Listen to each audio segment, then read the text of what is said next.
Hello, and welcome to Guidance for Better Life. Today, my guest is going to share how she prayed for a puppy when she was young. I suspect some of you felt the same way, a puppy or a cat. But there's more to this story than just a pet. God's involved a little bit, and following nudges and a few other things. So, if you like puppies and dogs and cats, I hope you stick around. I think it'll be fun. So, hi, Jean. Hi. This is Jean Eisenbrenner, and she wrote a beautiful story. We have not published it yet in one of our 12 or 13 books or so, but in a future book we plan on publishing this. But it's so good we didn't want to wait. Hi. Hi. Thanks for coming in today. Thank you. Thanks for having me. Now, before you get into the pet you prayed for, you had a pet before named Mandy. Yeah. How old were you with that dog? I was about 12 years old when she passed away. We'd had her for about 10 years, and she was this big black dog, half black lab, half Irish setter, and she had been sick for a while. She had cancer, and Dad took her to the vet, and it was just time, and we had to put her to sleep. Dad decided to put her down? He did. And you said in your story it was very difficult on your dad, and when you asked for another pet, he just didn't want to go there because it was too painful. Yeah. Putting the dog down. It was really hard for him. Okay. He didn't even want to talk about the idea of getting another dog. But in your heart, you're trying to go above his pay grade, right? Right. You're trying to go right to God. Your dad didn't want one, but maybe God will let you have one. You were basically praying. Was it an active prayer, or were you just kind of wishing you had a pet, or did you actually pray to God? It was an active prayer. Okay. We went to church every Sunday, and just about every week at some point during the service, I would pray to God and tell him how much I wanted a puppy. And Did you tell him your dad didn't approve, but maybe he would? So, I think that was part of the prayer. part of the prayer. Yeah. And how'd it go? Was the prayer answered eventually? It was. It was about a year before I knew I got the answer to the prayer. I was in the kitchen doing dishes, and I just had this feeling that I wanted to go outside. Not really wanting to go, but I needed to go. Yeah, in your story, it was like a nudge, and it was almost like you were being pulled from the kitchen. It's very palatable, right? Yes, it was. That you were being a nudge, which was like you just were being told on some level, although maybe you didn't understand at the time, you had to go out in the backyard. Was it that strong? It was. It was very strong. And did you follow the nudge? I did. I decided, well, if anybody asks me what I'm doing, I'll just say I was going to get my telescope out and wanted to see if the stars were out. So I had a cover Oh, it was at story. night. It was at night. Okay. And I went out into the backyard, and I immediately heard the leaves rustling off to the side. And I went back inside really quick because I thought maybe there was some kind of wild animal hiding in the backyard. But as soon as I closed the door, this tiny little puppy came to the back door, and I went and I got my parents, and Mom picked her up, and we never even talked about the possibility of not keeping this dog. I think in the story you were immediately talking what you do to somebody that tried to take it from you. Right. We had a story in place in case somebody said, "That's our dog." So was it love at first sight, or just you knew you and your mom were going to keep the puppy? It was love at first sight. We spent the whole night playing with this puppy. Okay. We had checked out a movie, but we never watched the movie because we just spent the whole time playing with this little puppy. So how old was it? Was it past being weaned? It was in February, and we had guessed that she was probably somebody's Christmas present. That So didn't she want was, her? yeah, just a few months old, not very old at all. Okay, but old enough to be eating dog food and Oh, yeah. stuff? Okay. Yes. So immediately, did you think at that time that it was a prayer answered, or was that not even in your consciousness? I knew from that night that it was an answer to the prayer. I remember just You did. being amazed that I had gone out in the backyard, and here was this puppy that I'd There's been the answer praying to your for. prayer. Yeah. And you were actually aware of that. How old were you roughly? I was about 12 or 13, somewhere around there. Okay, and you truly felt that God answered your prayer by this magical puppy just showed up in the backyard. Yeah. Okay. And I felt like the way that I found her was part of knowing that it was the answer to the prayer, because there's a lot of ways that I could have gone out in the backyard. I could have heard a noise. I could have actually wanted to get out my telescope, but it was just so clear that I was going out in the backyard to find that puppy. Okay. That was the pull. Did you feel Yeah. like it was a nudge from the divine grabbing you and saying, here's your answer, get out back and accept the gift? Yes. Okay. And what did you name your dog? Charlie, Charlie, okay. even though it was a girl. Even though, oh, why was that? Why Charlie?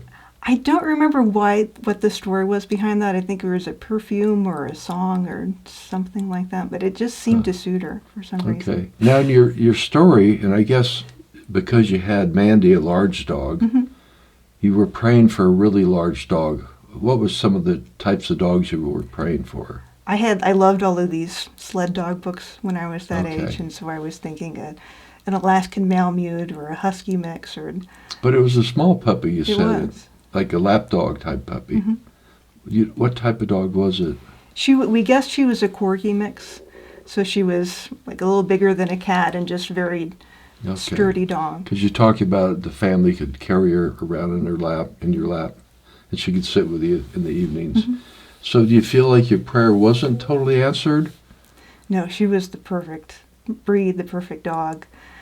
Because about a year after that, my parents separated for a while, and Mom was living in a townhouse in a different part of the county. If we had had a big dog, it would have just added problems, trying to bring the dog back Okay. and forth with me and my sister, or not being able to bring the dog with us. But But a small dog, you could do that. she was perfect, and she could sit on people's laps, and she was comfort to all of us. So in a way, God, maybe He knew something was up in the future with your parents, and knew that you needed a small dog.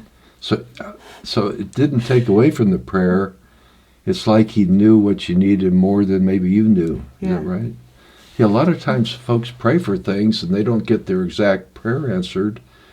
But if they're perceptive, sometimes they realize it was actually better than their precise prayer. Yeah. So, and you took it that way I did. at the time. And I loved Shirley. I wouldn't have her any other way. Okay. Is there anything else in this story? Well, as she got older, you had shared in class before that pets will sometimes come back. Yeah. And so as she got older, I would look in her eyes and I would tell her how much I loved her, and if she ever wanted to come back, that I would love to have her. Okay. And she lived until she was in her late teens. She had a long life.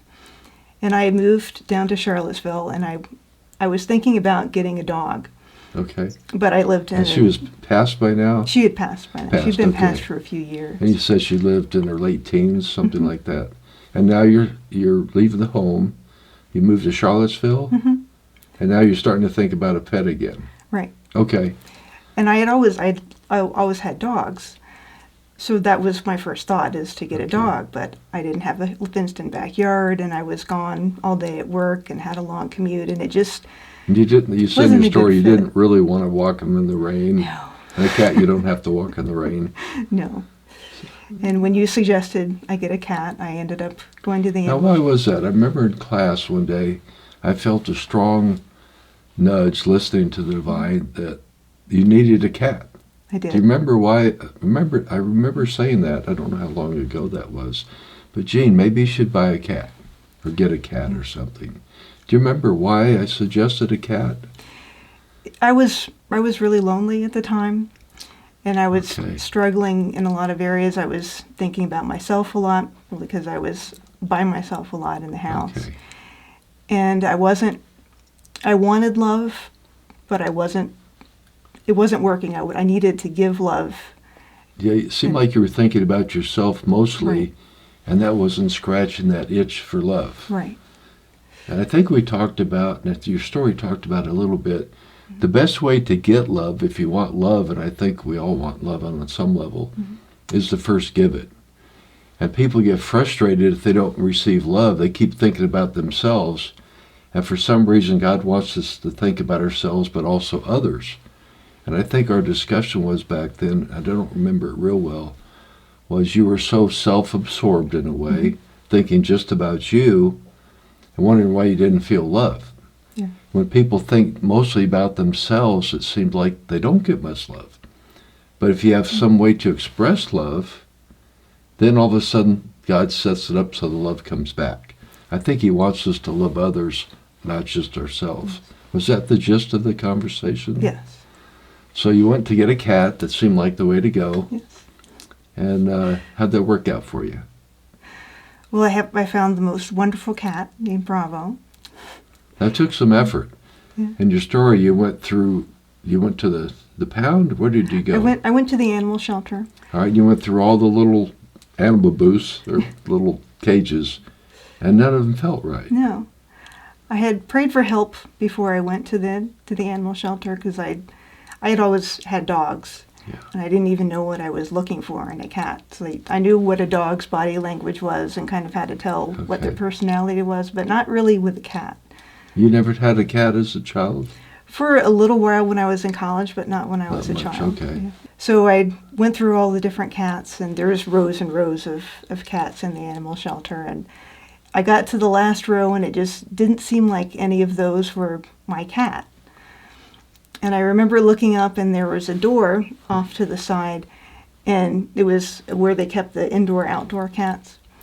And I went in, and as soon as I walked in there, I heard a lady saying, "If you want a cat that will just sit on your lap and be petted all day, these are not the cats for you." So I asked her, "Well, where can I find one of those cats?"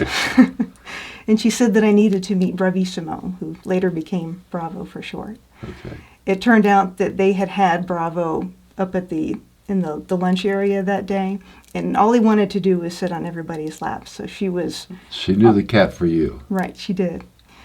So she brought me over and introduced me to Bravo, and we spent some time together, and I was really enjoying spending time with this cat, and he was really sweet. And then I wasn't sure if he was the right cat, but then I started to worry that if I went home and somebody else could adopt him while I was away, and that's when You I lose knew him. That's when you knew you wanted Bravo. that he was my cat, yes. Cool. And you took him home that day, or? I did. I went and I told the people at the front desk that I wanted to adopt Bravo, and I brought him home. Okay. And as soon as I brought him home, there was just so much love between us. It made such a huge difference in my home. So I was doing a lot of the same things, but it was totally different because now I had Bravo there to love. Yeah, somebody, not just to give love, but you learn to express love. I Yes. think that's why I suggested a cat. Yes. Did you desire to give love to the cat and take care of him? I did. I loved everything about him. Spending time with him, even cleaning his litter box and feeding him, Yeah. and all the little things you do to take care of him. Just it all blessed me to be able to give to him and just And because you started giving, had an outlet to give love. Mhm. Did you feel the love you'd been craving love, but it seemed like it wasn't working? And now you're giving all this love. Did you feel like you could receive love after you learned to give love? I did. The love had always been right there, but I just couldn't receive it. After having Bravo to spend time with and be there to love every day, I felt like I could accept love from friends and family and even from God more than I had. Yeah, it wasn't just the past. cat. The cat was a doorway to learning how to give love. Yes. And once you learned how to give love, are you saying you were able to receive it not only from Bravo, but then people, your teacher, friends, family? Mm-hmm. There was like a block there. Yeah. And it seemed like in your story you were very open and honest, which I appreciate, that you were so self-absorbed, so all about you, Mm-hmm. or me, or however you would put that, that because of that, it actually put up a block. The harder you tried to scratch your itches without thinking about anybody else, the harder it was to receive. Was that still how you feel about that? Absolutely. It seems like when I was thinking about myself, it's like all of my thoughts were tangled, I guess, and everything pointed back to myself. It's like the more I thought about myself, the tighter and closer everything got. Almost the smaller the world got. Right. And when you have a way to express love and care for somebody, or a cat in this case, it opened up a whole nother world to you. It When you did. learned to give love, is that what you're saying? When you learned to give love and enjoyed it, then you started receiving love that was already there, but you couldn't receive it from friends and family. So the cat was a catalyst in a sense. Yeah. Is that how your story goes? Yeah, he really opened a doorway to love to me. Okay, a doorway. Yeah, like just being with him opens my heart every day. And Yeah. when your heart's open, that's when you can give and receive love. Very cool. Is there anything else in your story you'd like to share? Well, there's one other little detail with Bravo. Once I got him, there were little things that he would do that reminded me of Charlie, the dog that Oh, the I dog you had earlier. Yeah. Okay. And I started to wonder if Bravo was actually Charlie come back. And that happens sometimes. A pet, if there's love, will come back as a cat. You get another dog, it's the same dog, or a cat or whatever, that they can come back. I can help them reincarnate, so you still have that same soul in a different little body. Yeah. And you felt that there might be a possibility? I did. And I went into the veterinarian, and this was in a totally different town. They knew nothing of Charlie. They didn't know your history? No. And then Okay. I walked in with Bravo in the carrier, and the lady at the front desk looked at me and said, "Is that Charlie you have in the carrier?" Wow. Did you feel that was a confirmation? I did. I felt like the answer to that was yes, that is absolutely Charlie in the Yeah. carrier, just in a different body. Yeah, God can use certain people to say things like that, little slips, that for you was more than a slip. It was like an insight, kind of from above, through that person working there. Cool. So that love connection you have with Charlie, it's in a different body, in a different form. It's a cat now. And you had a great definition of God's love. What I can't remember the exact, but it cracks me up when I hear it. That Bravo was a ball of God's love that lives in my house. Yeah, so it's not really a cat. No. Bravo's not a cat, folks. It's a ball of God's love disguised as a cat. Very clever disguise. Very clever disguise. But you were saying you can see through the disguise, and you know it's a ball of God's love. It's the fur. Very clever disguise. So, is there anything else you'd like to share? It's just so beautiful how God expresses love to us, and that it came in such a package that I could accept. Yeah. It was just so perfect. Yeah, you couldn't accept it from friends or families. As your spiritual teacher for years, there seemed to be a bit of a wall there. People loved you, that didn't change, but you couldn't accept it. And I think anybody that starts thinking too much about and clinging on to their needs, it almost puts up a wall so they can't scratch their needs or get their needs taken care of. And as soon as you had something to open your heart and take care of their needs, your kitty cat, it opened up you to be more receptive to the love that was already there for you. So very clever. You still see Bravo as a ball of God's love disguised as a cat? I do. You do? Okay. You gonna get another cat? I do. I have 2 cats now. Oh, you do? Oh my gosh. So now you can really love. Yes. Have you seen seriously, I didn't know you had another cat. Do you feel that's helped you even accept more love? I do. So if you had 100 cats, you'd be really good at accepting I love. think that might be pushing it. Okay. All right. Well, thank you so much for coming in today. Thank you. And folks, this is a little bit more than just a cat story or dog story. The deeper pearl here is if you're really hungering for love, and that's a good thing. It's not a bad thing at all. Nothing wrong with you if you want love. It's wonderful. But if you feel you're having a hard time receiving love, and I've seen this for years doing spiritual retreats now for 29 years, the folks like Gene that want love really bad, but they don't have an outlet to give love, tends to struggle. There seems to be a wall up. And the harder they try to receive love, sometimes the bigger the wall, or the thicker the wall. And I've seen this in many cases where if you can find some way to give love, whether a person, a cat, a dog, if you can find an outlet to give love, all of a sudden you're able to receive love a lot more. And I kind of think God sets it up that way because he wants us to think about others and not just about ourselves constantly. He wants us to love our neighbor. And maybe he has it set so you almost have to love your neighbor before you can feel love sometimes. So thank you so much for sharing your story. I hope people see this as more than just a furry animal story, although that's a good part too. And I hope the show in some way blessed you today. Thank you so much for watching.